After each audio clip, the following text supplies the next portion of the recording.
Hello, my name is Bubbles Art, and today I wanted to bring you sort of behind the scenes for this painting process. I'm working on a floral bouquet, and it is essentially me trying to put a contemporary twist on a traditional Dutch style of still life painting and sort of doing it in my own way that is representative of myself and where I live and sort of the ideologies I want to think about when I'm painting. I'm gonna be honest, I'm not really a florals painter. I don't see myself as being detail oriented enough for it, but I do actually love it quite a bit. I guess not from an ecological perspective and like scientific perspective or a biologist perspective, but instead is like an expressive form of painting. And for that reason, I actually decided to start with a blue acrylic underpainting. While this piece is in oil, you can use acrylic underneath, and I thought this would look very nice. Here, after I've done the underpainting, I'm actually going in with a Posca marker and just getting a vague idea of where I wanted to put everything. I am basing a lot of this off of Rachel Ruysch's work. She is a very famous Dutch master. This is my own version though. I do have really nice Gamblin oil, but since I am putting a modern twist on this, I wanted it to be more impasto and pack-a-punch. So I'm using chemical colors as well as a cheaper titanium white that has marble dust in it. This stiffens the paint and makes it just go on a lot thicker. So even though it is technically cheaper, it does leave a different desired effect. I'm also trying walnut oil for the first time. I don't know, I'm trying to open myself up to it because I've realized that obviously turpentine is really bad for you, but Gamsol, even though it is like odorless mineral spirits, there is still chemicals in there that are quite bad for you. I took a huff of it last week and I almost passed out. So I'm trying to move towards lavender spike oil and walnut oil. So that's what I will be trying in this piece. I want to say this is all very experimental, and I really didn't want to get too detailed with it. And that's why I'm going to say all of the florals in this are inspired by local, like, native plants located in Ohio and local insects.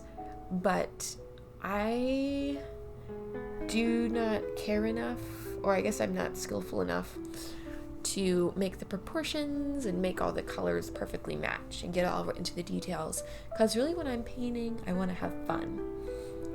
But I did want to sort of analyze the meaning behind this, and to do that, I'm going to talk a little bit about the Dutch still life tradition and Rachel Ruysch particularly. If you are unaware, Rachel Ruysch is considered one of the iconic Dutch masters, which is a very influential and important role in the visual arts and human history, like as a whole. She's considered one of the best painters from the late golden age of Dutch arts, and she primarily was doing these floral paintings that follow this kind of narrative religious context, which I'll get into. But first, I want to talk about the still life painting tradition in general. Every object has a prescribed meaning intended to symbolize a visual language. These meanings are often interpreted through a Christian context, as I was saying, usually salvation, or they represent the passage of time, redemption, life, and death, also known as vanitas. Rachel Ruysch, a prominent Dutch still life painter, she adheres to this tradition in her work. One example I will be focusing on today is Tree Trunks Surrounded by Flowers, Butterflies, and Animals, 1685. There's a clear messaging about the Immaculate Conception of the Virgin Mary through the blossoming white lilies and the butterflies crawling up the tree stump. In contrast, the beetles at the base of the rock and the snails roaming in the foreground could have more sinister intentions and connotations. The Dutch Golden Era is an incredibly interesting topic to me, especially as an artist, because it was this insane economic boom that allowed the lower and middle classes to be able to afford luxury and artwork. And when you have such an amazing economy that promoted artisans, because this was pre-industrial revolution, there is so much fantastic work that is made, and there are so many working artists, and that is what allowed Rachel Ruysch to even have a shot at becoming a painter, which would have been incredibly difficult for a woman at this time, which I'll get into later. But there is also a very consumerist mindset behind florals as a whole. The immense demand for tulips in the 17th century created what is now known as tulip mania. This economic boom reached its height around 1636, when a single rare tulip bloom sold for the price of a large house, which would have been 5,200 guilders at the time. While this phenomenon had totally peaked before Ruysch's time, its influence was incredibly enduring. Tulips remained desirable symbols of wealth and luxury, and they often appeared in still life paintings as an affordable alternative for those who could not purchase real flowers. It also gave the artists the opportunity to mix and match flowers and florals that bloomed in different seasons and put them in a fantastical setting where they could all exist at once. By the late 17th century, new luxuries such as porcelain, fine cheeses had begun to dominate Dutch markets, but there was a lasting cultural impact that likely shaped Ruysch's career. Although her works were primarily commissioned by the elite, especially later in her life, it's important to note that the floral still lifes became a staple of the middle class during this period, offering a feast for the eyes.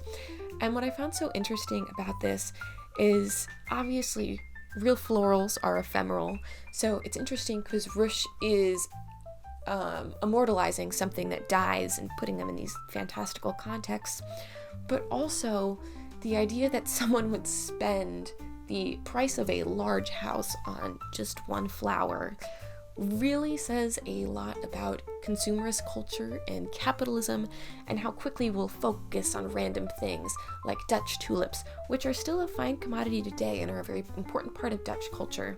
I think if you ever have the opportunity to visit any of those floral farms, you totally should, because it's absolutely gorgeous. But I think it speaks larger to human greed. Additionally, these florals became symbols of Dutch and, honestly, just European colonization as a whole, because a lot of these floral seeds are actually being stolen from other countries and brought back. But analyzing even deeper, because that's what we're doing, I guess, fundamentally, we have this artistic paradise, let's say. We have this economic boom that's having the Dutch period. But this paradise is built off of the backs of other people that just aren't being seen and are not the primary focus of the Dutch people, per se. So, I don't know. There's a lot of pretty consumerist and sort of colonist undertones to these paintings, so I wanted to kind of flip it around. Let's make it all native work. Let's make it all flowers that actually do have like an emotional meaning to me and represent like where I live, because same thing here, a lot of foreign, non-native things are brought in and they take over everything, and it's so hard to get these invasive species out. So in a way, this painting is also a portrait of my identity as well.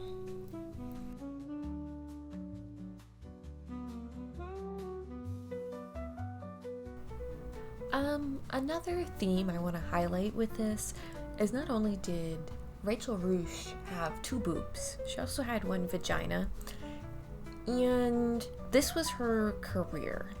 And you may be like, okay, whatever, but for a very long time, women were completely kept out of art, and even if they were at the same quality or a higher quality than their male counterparts, they were often paid less. For example, Gentileschi, even her, at her level, it wasn't until the end of her career when she was actually paid the same as her male peers, even though she was arguably twice as famous and twice the artist any of her male counterparts were. And it's incredibly striking to me that Rachel Ruysch is considered one of the greatest masters in oil painting, and she's a woman. And not only is she a woman, but she's making art that was traditionally held as a female way to paint. Not to say that men never painted flowers, but florals as a whole, and I'm sure if you know anything about even contemporary art culture, when a woman makes a painting, it is kitschy, it's her crafting, basically. And it was pretty normal for women to be painting flowers, and it's this sort of feminine, frivolous, even stupid pastime. But what's interesting is when men made florals, it had this deep meaning. It was suddenly this vanitas still life. It was suddenly about God. But women, when women were making these paintings, it's just, oh, whatever.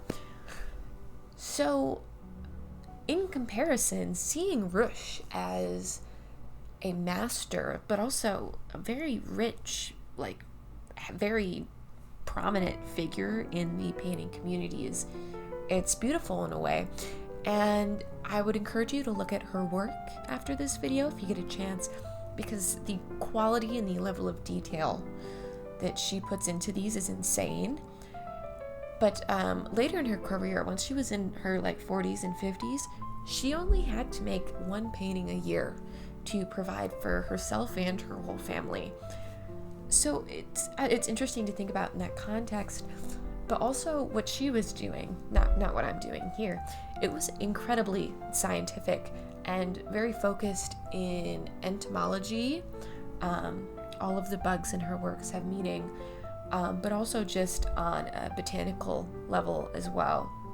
Her entire family were artists and scientists, and so she had access to so many beautiful specimens, and she was always working from life. And what I find interesting compared to other entomological painters at the time that were doing works of these insects, she was able to paint them in and out of motion, because when you pin bugs, you always have the wings out because you want to see them. And so her counterparts, when they would paint beetles and insects, even if they were sitting down or at rest, they would still have their wings out, which makes no sense. But Ruysch had the entomological knowledge to understand how things looked at rest and in movement, which I think is quite striking and beautiful.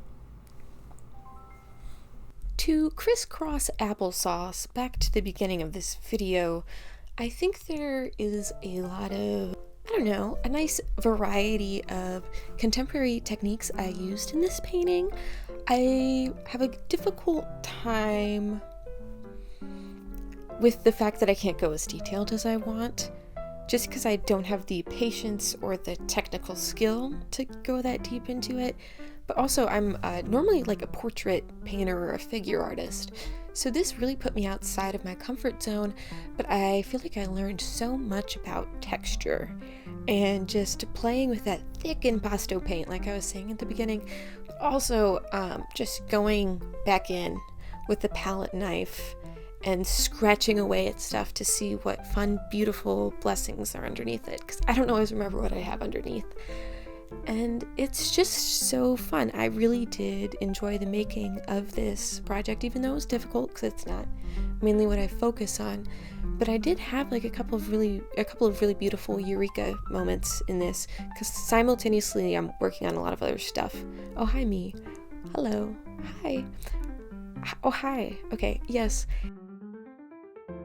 But I was also working on a study of glass in all of its different forms or different colors and like a bunch of different vases.